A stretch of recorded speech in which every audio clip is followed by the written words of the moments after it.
dianjurkan untuk mandi pertama ketika berjanabat, di keluar mani maksudnya. Yang kedua, bertemunya kedua permaluan, sunatan maksudnya. Atau hendak menghadiri sholat Jumat. Atau kamu baru lepas dari haid atau nifas, maka hendaklah kamu mandi. Mulailah dengan membasuh, mencuci kedua tangan. Mukhlishan niyataka lillahi ta'ala, dengan ikhlas niat karena Allah Ta'ala. Ini penting niat, Pak.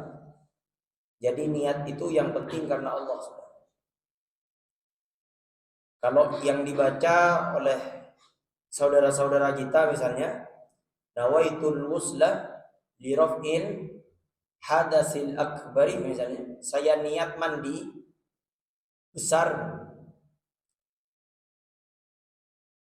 Ini masih madhab Syafi'iyah masih mengatakan sunnah, tapi tak masuk pada ranah wajib.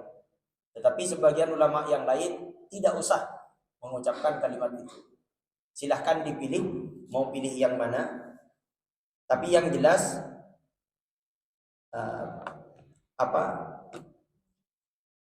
orang-orang Arab itu tidak usah mengucapkan nawaitul wusla li raf'il hadasil akbari, karena memang bahasanya bahasa Arab mereka. Jadi niatnya sudah nawaitul wusla li raf'il hadasil akbari, itu sudah di dalam hati. Jadi di sini niat mukhlishan niyataka lillahi ta'ala. Summa ghsil, lalu basuhlah atau cucilah. Farjaka bishimalika, cuci kemaluanmu dengan tangan kirimu. Wadlugha fil ardi, dan gosoklah tanganmu pada tanah. Au ma yakumu maqamaha, atau apa yang menjadi gantinya. Pon mangken kan pon beda aing, beda sabun pon. Ustaz nih jompon kulen nikah di rumah saya itu tidak ada tanah sudah Ustaz, pakai keramik Ustaz, pakai sabun pon.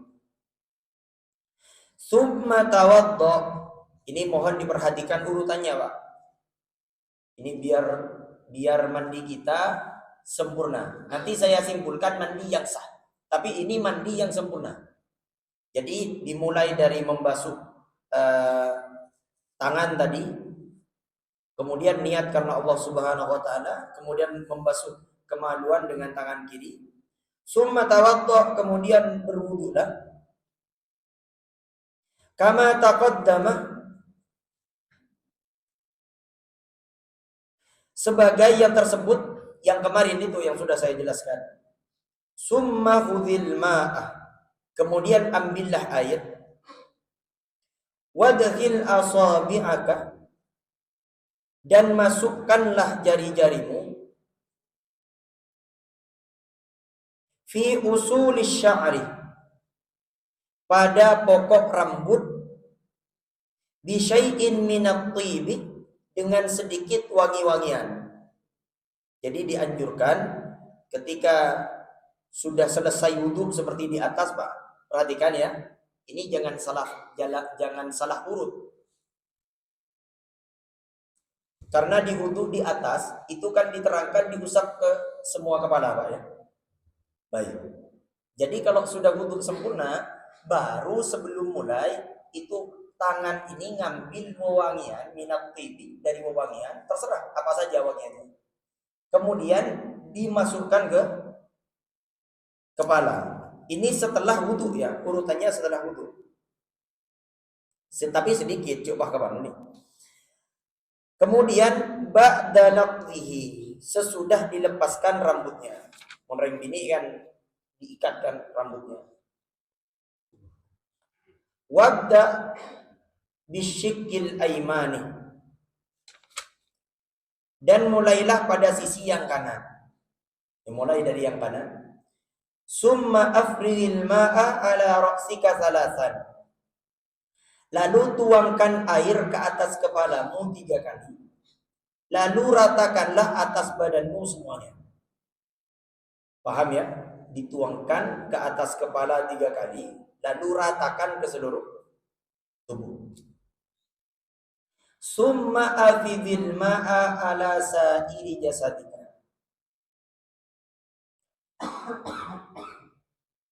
Summa afidil ma'a Summa afidil ma'a ala sa'iri jasadika. Kemudian ratakan ke seluruh badan kalian. Ma'ad dalki, serta digosok. Jadi kalau mandi itu tak cukup disiram, tapi juga dianjurkan untuk digosok. Summa usil rijalaika. Kemudian basuhlah atau cucilah kedua kaki. Bitaqdimil yumna 'alal yusra, dengan memulai mendahulukan kaki yang kanan daripada yang kiri. Wala tasrif fi isti'malil ma', dan janganlah berlebihan dalam menggunakan air. Jadi dalam berwudu dan dalam mandi, semakin sedikit penggunaan air itu semakin besar pahalanya. Jadi caranya, kadang ada orang yang keliru. Kadang ada orang keliru ketika mandi besar, langsung nala air. Ada yang pakai nawaitul misalnya, nawaitul usladurfil hadasilak berifadlillahi ta'ala, atau yang tak pakai nawaitul misalnya. Kemudian diambillah air, langsung suar. Ini tak sesuai sunnah. Jadi yang benar dimulai dari depan dulu, dibasuh tangan. Kemudian setelah dibasuh tangan, kemudian basuh kemaluan dengan tangan kiri. Selesai itu wudhu secara sempurna. Secara sempurna yang kemarin, wudhu secara sempurna. Niatnya karena apa Ustaz? Karena Allah. Niat karena Allah. Kemudian selesai itu ambil wangian, sedikit wangian yang bagus, kasturi, Pak. Kalau bisa beli kasturi. Kayak apa kasturi? Beli di toko banyak. Kasturi digosok. Biasanya saya punya kasturi di rumah, kan stoknya habis. Seandainya ada dikasih satu-satu. Insyaallah mau ngobangi ibrina bila. Jadi disempurnakan, kemudian disiram sebanyak 3 kali, kemudian diratakan ke seluruh tubuh. Baik, ada yang mau ditanyakan dulu di bab tayamum ini? Tidak ada? Baik, karena tidak ada, saya lanjutkan dulu bab tayamum. Bab mandi. Saya lanjutkan di tayamum. At-tayammumu, tayammum. Wa idza ta'adzarta min isti'malil ma'i limaradin aw khaufin dararin. Dan jika kamu berhalangan menggunakan air karena sakit atau khawatir mendapatkan mudarat, aw kunta fi safarin, atau kamu dalam bepergian, falam tajidil ma'ah, kemudian tidak mendapatkan air, fatayammam sa'idan thayyiban badalal wudu'i wal usli, maka tayammumlah dengan debu yang baik untuk mengganti wudu dan mandi. Jadi perhatikan, misal kita dalam perjalanan, kemudian kita mimpi basah misalnya, tidak ada air, bagaimana caranya? Cukup tayammum. Nah ini harus detail. Tayammum ini bisa mengganti wudhu, juga bisa mengganti mandi. Nah, ada pertanyaan kemarin, Ustadz, kalau mengganti wudhu pakai tayammum, kumur-kumurnya bagaimana? Anda usah kumur-kumur. Kumur-kumur beti wah abun enggak bisa. Kemudian mandinya gimana Ustaz, yang dimaksud mandi? Akulur Ustaz, bukan. Jadi yang dimaksud mengganti tayammum itu juga caranya yang diganti, bukan hanya bahannya gitu. Jadi orang mengira bahwasanya ketika wudu diganti dengan tayammum, dikiranya wudu bahannya yang diganti, bukan, tapi juga caranya. Kemudian mandi yang diganti bukan hanya airnya, tapi juga caranya. Nah, jadi takut salah paham Pak aku lur ning wedi ring tak berasan. Kemudian fadrib bi'a. Bagaimana caranya? Jadi sekali lagi saya ingatkan, tayamum itu bukan bendanya, bahannya yang diganti, tapi juga caranya. Bendanya tak menggunakan air, caranya juga tak seperti wudhu, dan caranya tak seperti mandi, seperti yang dijelaskan tadi. Bagaimana pertanyaannya? Caranya bagaimana? Nah, diperhatikan caranya. Fadrib biyadaikal arda wanfuhuma. Maka letakkanlah kedua telapak tanganmu ke tanah, lalu tiuplah keduanya. Mukhlisan niyataka, dengan ikhlas niatmu karena Allah. Wa qul bismillahirrahmanirrahim, dan bacalah bismillahirrahmanirrahim.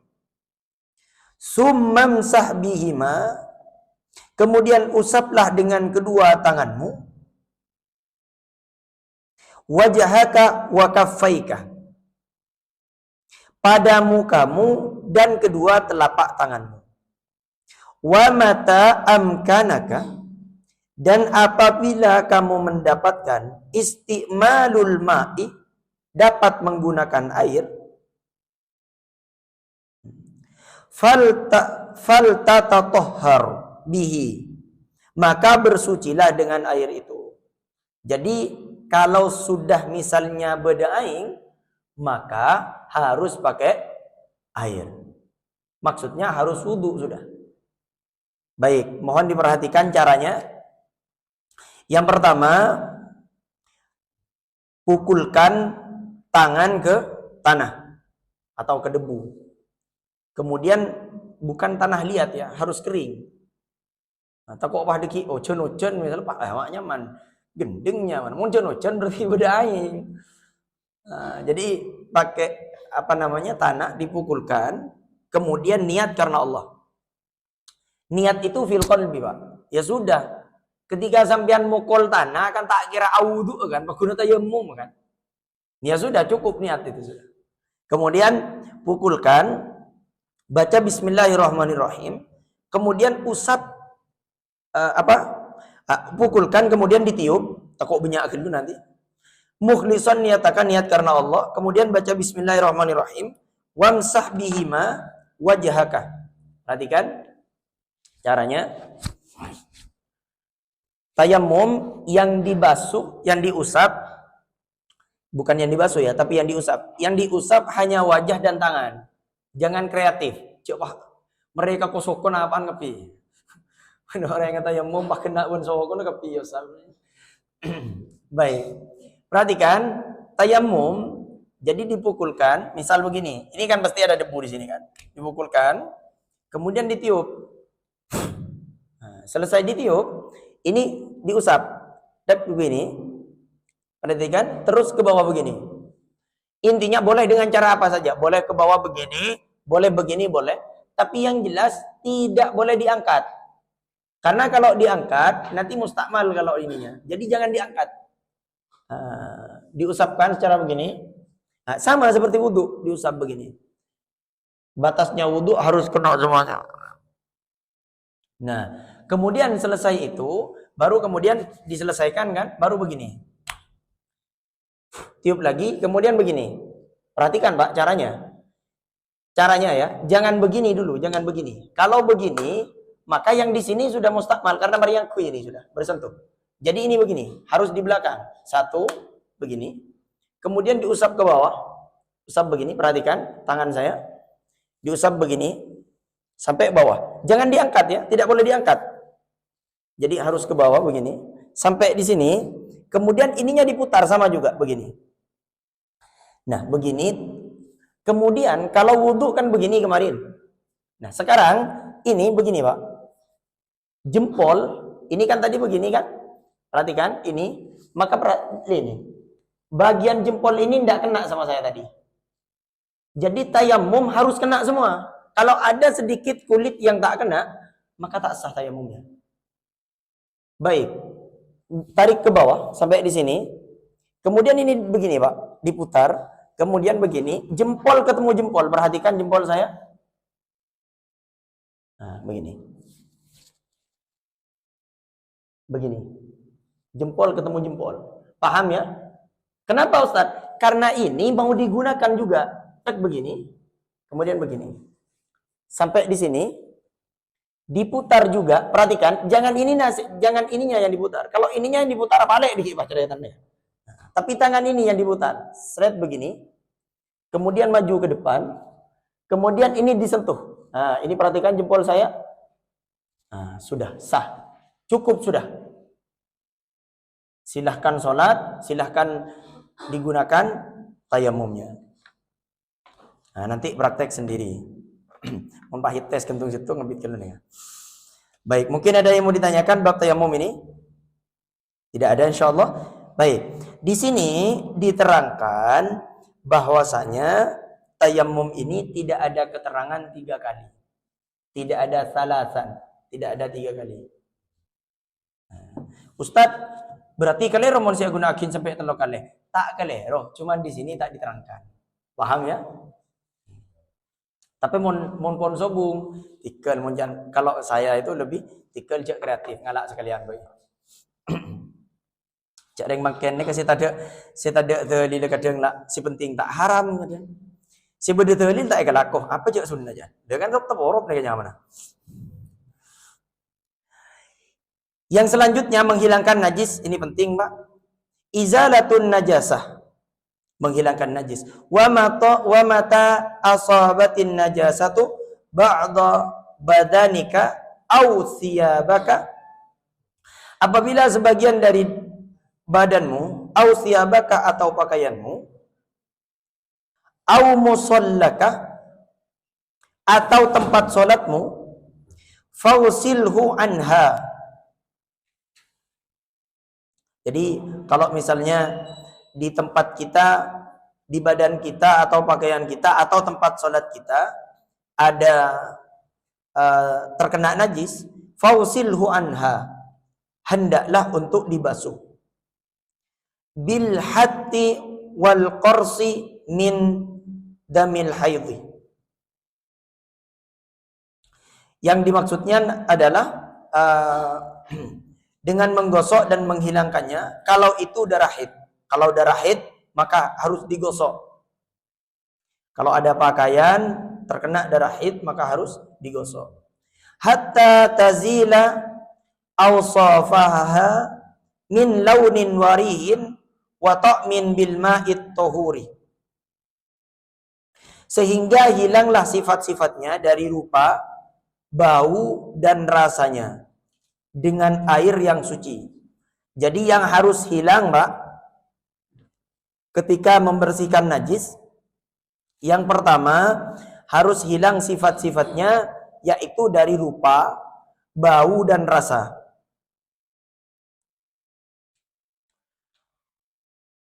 Wa yuqa baqa'u athariha min ahadi awsafiha. Dan tidak mengapa tertinggal bekas salah satu sifat najis tadi. Wandah baulal wulami. Dan untuk menghilangkan najis anak kecil, kalau sudah misalnya yang terkena najis sudah kita usahakan digosok, sudah tak bersih misalnya, seperti darah misalnya. Kemudian digosok sudah dengan semaksimal mungkin tapi tidak hilang. Tapi yang jelas baunya kalau sudah digosok secara kuat biasanya sudah hilang baunya. Kemudian kalau warnanya tidak hilang, maka tidak apa-apa. Yang penting sudah kita memaksimalkan membersihkan. Artinya tak usah gunting. Kemudian cak makan, tapi makan ni kan sakap pina alat pun berada. InsyaAllah pun bersih makan. Wanda baulal wulam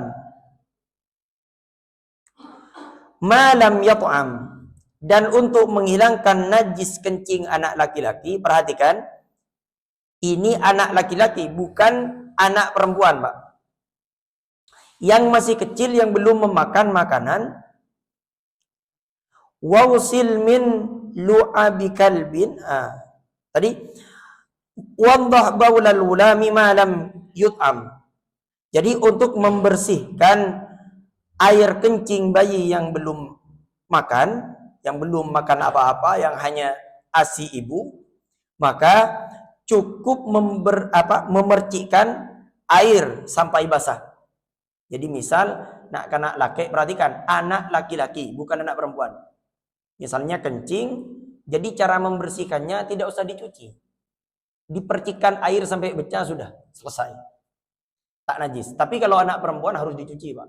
Harus sampai mengalir airnya. Misalnya nak kena gini, akemi, tapi mau ngamar sudah lah, akan ngepi gak sih? Mon seperti api Ustaz. Oh, mon api. Harus pakai sabun, mon. Jadi harus ketika kencing, misalnya kencing di kayak masjid misalnya, kalau masih anak kecil yang tidak makan apa-apa, sudah ambil air, dipercikkan sampai basah tempat itu sudah suci. Kemudian wausil min lu'abi kalbin sab'a marratin. Dan apabila yang terkena oleh liur anjing, terkena sama liur anjing, idahunna biturabit tahiri. Cucilah 7 kali, salah satunya dengan debu yang bersih. Perhatikan, kok bedeze capok anuna anjing. Ini 4 mazhab berbeda. Mazhab Syafi'iyah itu berpendapat anjing itu najis meskipun kita menyentuh kulitnya. Paham? Tapi sebagian mazhab yang lain diantaranya mazhab Maliki itu tak menajiskan. Yang dinajiskan oleh mazhab Maliki adalah air liurnya. Nah, mak bisa Ustaz, saya masih benar. Ini unik, Pak. Ketika perdebatan masalah ini, yang katanya mazhab Maliki, kan yang najis itu air liurnya. Yang katanya mazhab Syafi'i, anjing itu sukanya menjilat-jilat. Kapan sampean tahu bahwa anjing itu ala lapor ke sampean ketika ajilat beten? Kan sampean tak kira tahu kan? Jadi ketika ajilat beten kan kita tidak tahu, Pak. Yang jelas anjing itu suka menjilat. Jadi mazhab Syafi'i ya berpendapat bahwasanya anjing itu badannya itu najis. Harus juga dibasuh dengan 7 kali basuhan dicampur dengan air. Dicampur dengan debu. Nah, ini yang perlu diperhatikan.